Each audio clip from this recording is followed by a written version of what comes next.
Waziri, you are aware, we already are focused on another 25 sports academies around Kenya. I expect that after the designs have been completed, I already gave instructions on the designs to be done by the School of Tibet with other professionals, so that we make sure that we nurture talent from youth, from the bottom going up.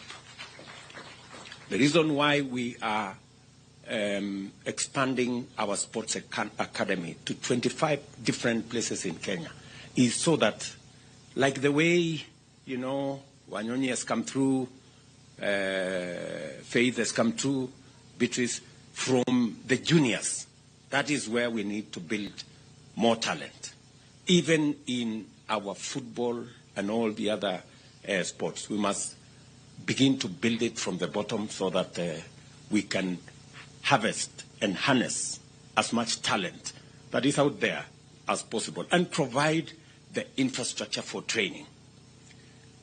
It has been said here by Paul Tergat that sports is becoming very technical. We need a lot of technical expertise. We need a lot of training. We need a lot of science. We need a lot of understanding around it. And Kenya being the country that is foremost in our continent, we must actualize, internalize, conceptualize, and bring it to be in our country so that our talent can be nurtured. You remember this good man who used YouTube.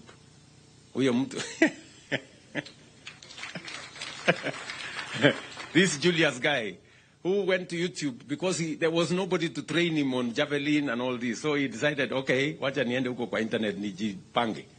So today, he just came back from the Olympics.